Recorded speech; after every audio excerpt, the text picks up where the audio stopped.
Hello guys, hope everybody's doing well. Well fellas, look at this mess. Is there an electrician in the house? My son's got his work cut out for him here. A lot of wiring to do. I thought I'd do this segment real quick guys because my other son, my oldest one, stopped in yesterday. And he was talking to a guy. I don't know where. I don't know if he's at a car show or what, but he said this guy had a beautiful Camaro. And the guy was telling him he doesn't drive it much because he said it is too hot. And my son said, well, what do you mean it's too hot? He said, well, after I go a couple miles, the car is so hot, I can't even touch the roll cage. Well, guys, to me, if he can't touch the roll cage, that has nothing to do with running hot as far as the engine. I think he has a wiring issue and it's grounding through the cage. That's what would make that have a problem like that to me, guys. I think it would be where it's actually ground through the body somewhere and it's feeding through the cage. He said it will burn the skin off his hands if he touches the cage. So I didn't talk to the guy. I'm only going by things I've seen in the past. I had a guy back in the day, he kept putting new shifter cables on because they kept burning them out. He said, I don't know why my cables keep breaking. And we looked at them and here they were actually burnt because he was grounding through his shifter cable.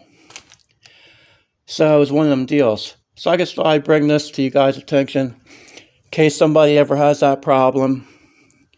I don't know if that's the guy's problem that he has or if it's something maybe he's not explaining very well.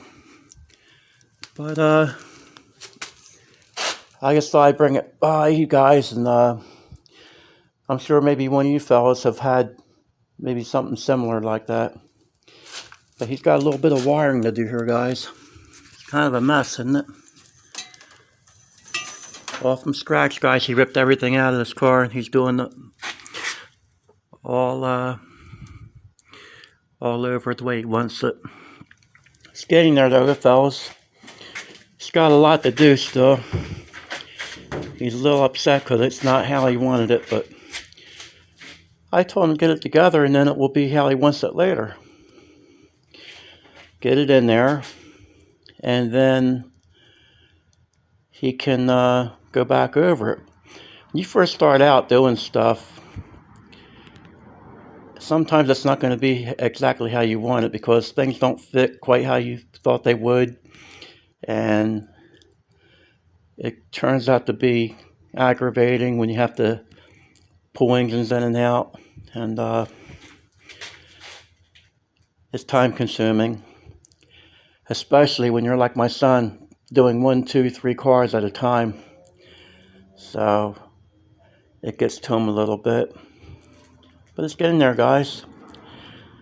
This is the 1980 car that I showed you just before. I kind of made a joke about him having the headers on backwards, and I know I sounded stupid on that video, but I was trying to joke around with you guys. But that's why they were on backwards, fellas.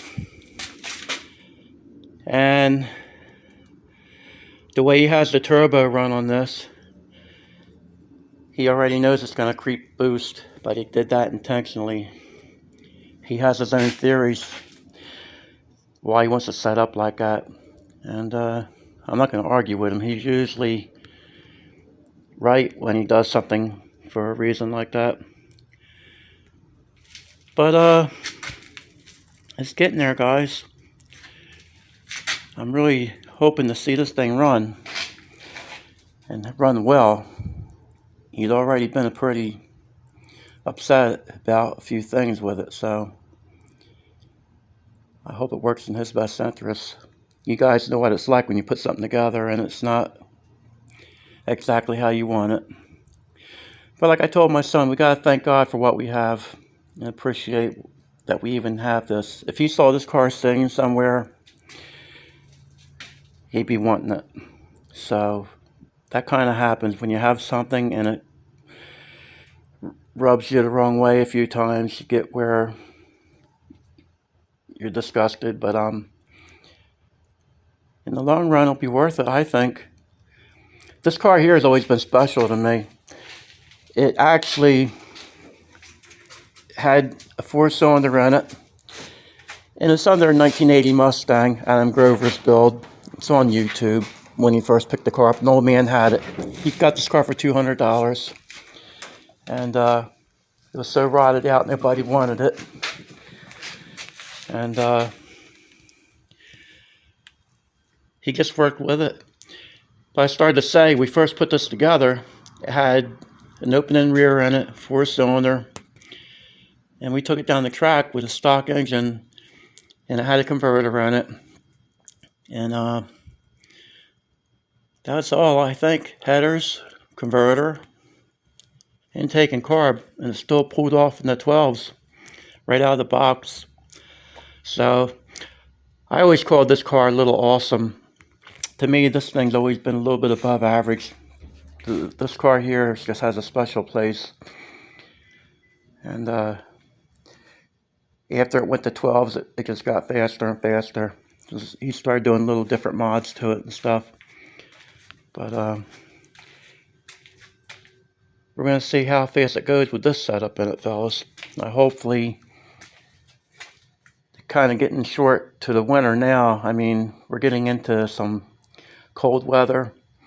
So I don't know how much longer the track will be open, but he was trying to rush it there for a while. I think now he's kind of calmed down, and he's just going to try to bring it out next season, I believe. And that's better that way, because that way he doesn't have to be pressured. And you guys understand that. When we put ourselves on a deadline, it just changes the whole scenario. Sometimes it'll make you want to get rid of the car because you put yourself under too much pressure, you know. And that takes the fun out of it. So I'm glad to see he's kind of taking his time back a little bit now. He's coming out here at his leisure, and he's not as pressured. So that's good. But I thought I'd run this by you fellas, show you what's up with this car. I don't really talk about this too often because I wanted to actually see it more together before I showed you guys. But he's not too happy with his welds, fellas, because he's not a welder. And he kind of likes when he sees a really nice weld where people do that. He just bought this welder here, and he's just getting used to it. But one thing I can say about my son, when he welds something, it's never weak. It's always stayed together. Even his welds weren't that pretty that he did, the first ones he did, but the car always held up. The car, whatever he welded, never broke. I had a relative, and he prided himself on being a good welder, and it would snap. Not above the weld or around where he had fixed it, it would snap on the weld. So that was one of them deals. I'd rather have something look a little bit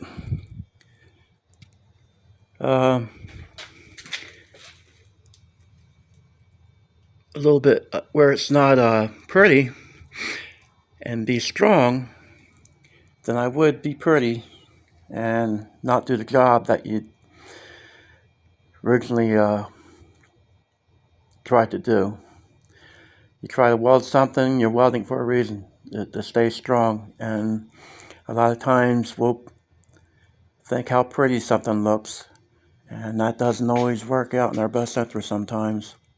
Don't get me wrong, you have guys out there that do that little diamond weld, and they're really good welders. But here it is, guys. Hopefully we'll see this run. This is going to be another segment. And I thought I'd run this by you a little bit because things that are going to be coming up. This car here. And we're trying to put the other car back together again, the Green Gangster. And my truck. And my coupe. So if we can do all that, guys, we're going to have a little bit of fun next season if things work out. So stay tuned, fellas. Maybe we'll get to see some good numbers and hopefully some fast cars. I hope they're fast cars. It'd be kind of disappointing if they're not. But that's one of the things I told my son. If it's not how he wants it when he first brings it out, then you just work with it. He puts very high expectations on what he does when he does something. And so far, he's been really close with numbers and stuff when he calls it. But he has a very serious number for this car, so even me, I never doubt him, but it's going to have to really be tuned in to put the number down that he wants out of it. All right, guys, have a good night, and I hope you don't get too upset about having an LS engine in it, fellas. That's what we went with this setup, because we still have other Ford engines around, so I know guys get a little upset when they see that.